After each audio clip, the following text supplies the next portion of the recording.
Assalamualaikum warahmatullahi wabarakatuh. Bismillahirrahmanirrahim.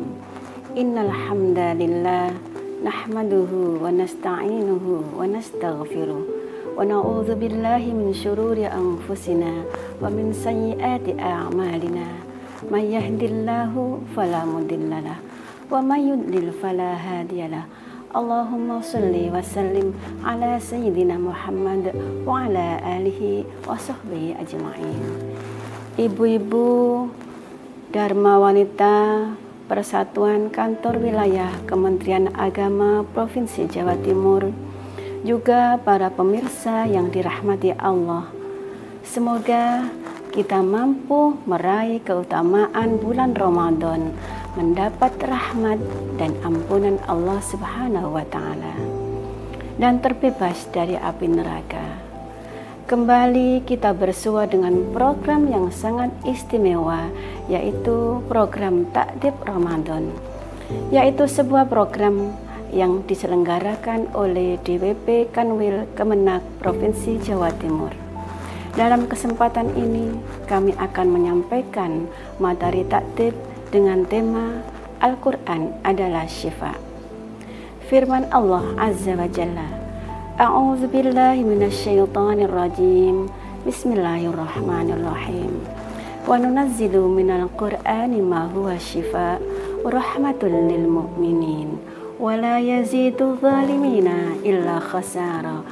Dalam ayat ini disampaikan salah satu keistimewaan Al-Quran yang tidak dimiliki oleh kitab-kitab yang lainnya.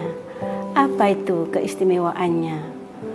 Qala azza wa jalla wa nunazzilu minal Qur'an, dan kami turunkan dari Al-Quran ma huwa syifa, yang salah satu fungsinya ialah sebagai syifa.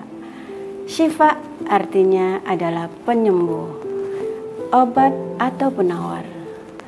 Dan kami turunkan Al-Quran sebagai penyembuh atau obat untuk penyakit apakah itu? Yang pertama dan utama adalah untuk obat penyakit hati. Dan yang kedua adalah untuk mengobati badan. Dalam ayat yang lain Allah berfirman, A'udzu billahi minasyaitonir rajim. Bismillahirrahmanirrahim. Ya ayyuhan nasu qad ja'atkum mau'idatum mir rabbikum wa syifaa'un lima fis sudur. Dalam ayat ini jelas bahwa Al-Quran mempunyai fungsi sebagai obat hati yang meliputi iri, dengki, sombong, ujub, riya, bakhil, ghadab, ghibah, su'udon, syirik, dan lain-lain. Kenapa penyakit hati itu dijadikan sebagai primer atau tujuan utama? Karena kesehatan hati akan menjadi pemandu kehidupan kita dan juga akan berpengaruh kepada kesehatan badan. Sebagaimana yang disampaikan oleh Nabi, ala inna fil jasadi mudghah idza salahat salahal jasadu kulli.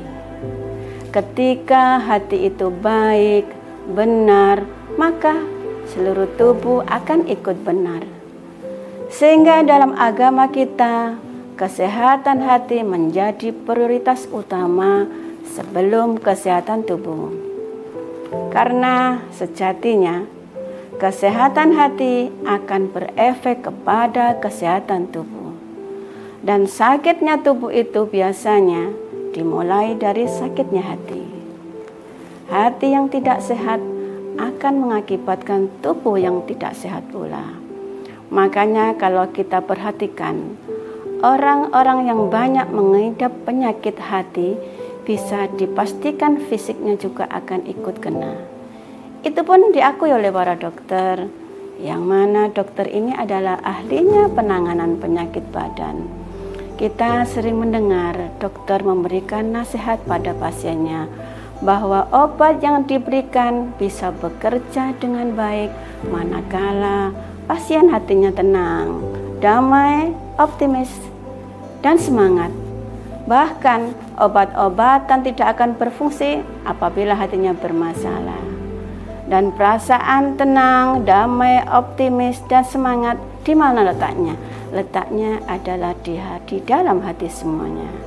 Dalam syair Gubahan Sunan Bonang juga disebutkan, di antaranya seperti ini. Tambah ati iku limo perkarane, kaping pisan maca Quran sak maknane. Artinya, membaca Al-Quran dengan memahami artinya bisa menjadi obat hati. Yang kedua, Al-Quran sebagai obat untuk gangguan mistis dan fisik, seperti kena sihir dan juga penyakit badan.